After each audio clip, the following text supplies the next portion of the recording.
Joining us now is Anthony Weiner, former U.S. Representative for New York, who's now the host of The Middle with Anthony Weiner on 77 WABC Radio.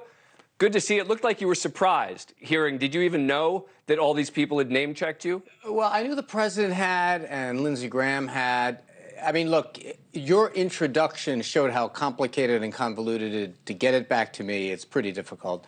Let's just for your viewers, the stuff that was on my laptop was Huma's, not Hillary's. But it does make an interesting point that you point out there, this whole idea that, well, Hillary was never investigated. Not only did the FBI investigate her stuff, but then people forget in 2017, Donald Trump became president. You know, the guy that was saying, lock her up, lock her up. So they released the FBI notes that said there were no classified documents on that Hillary had possession of. Then Tillerson did an investigation, said there was no classified documents. And then Pompeo did an investigation. And, of course, Donald Trump's own Justice Department could have investigated Hillary at any time. But how it came back to me is a little bit convoluted. But I get the idea that they're kind of throwing anything possible up. But if you have any questions about this, well, I'm curious. I mean, how does it feel, or what's your reaction to becoming a Republican talking point? Well, here's the thing. I used to be a politician. Now I'm a talk show host on a conservative radio station. It's gangbusters when these guys are all throwing my name around. I noticed that Google alerts for my name have spiked the last few days. But it is interesting to me on one point, and you've made this in previous segments. You notice none of them are saying what Donald Trump did was not illegal. No one is trying to defend this case.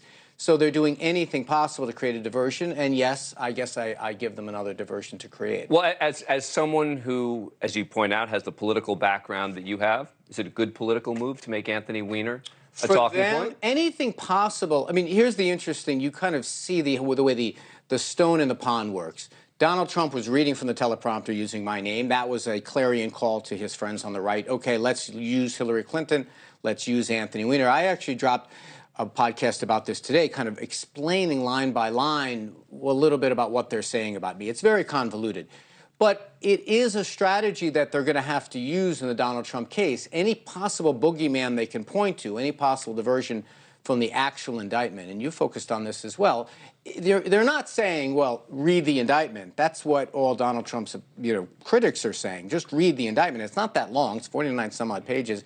But if you want to go and make a distraction, I guess I make a convenient one. Did you realize that you were going to be brought up again and again? I mean, is this surprising to you?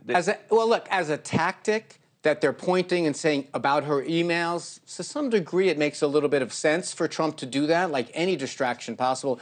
You know there are no parallels here, just like there aren't really parallels to the way Joe Biden handled the documents that he discovered or the way that Pence, the document. There's no parallels here. So the fact that Anthony Weiner was thrown up, Huma Abedi and Hillary Clinton, we are career boogeymen for the right. But in this case, it's driving ratings on my show, so I'm not terribly concerned. So if you were speaking to Donald Trump right now, would you say thank you?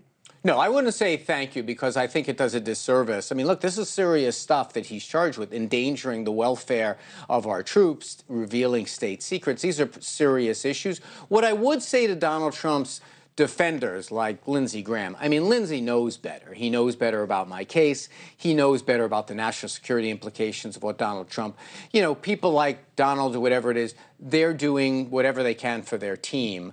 But Donald Trump has a tactic here, and it is to try to distract from what, you won't hear him saying. You won't hear him defending what he's accused of out on the stump. So he's got to say something.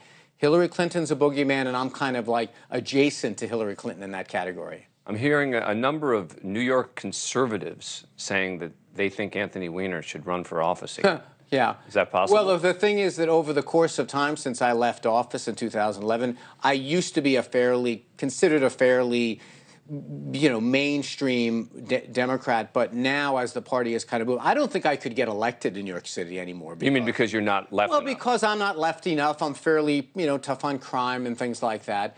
But, one of the reasons, I represented a fairly conservative New York district, places like Glendale, Archie Bunker's old district, Rockaway, Middle Village.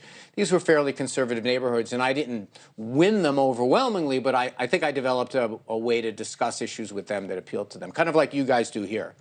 You feel like you've put all the Anthony Weiner stuff behind you?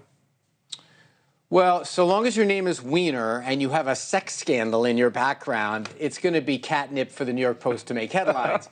But I've got a lot of blessings. I think I paid my debt to society. I'm grateful to the folks at WABC who put me on the air. I have a chance to scratch my political itch doing that, every once in a while doing an interview with you. But if the question is, do I think I have elected office, I wouldn't want to be in Washington right now, put it that way. Thank you for watching.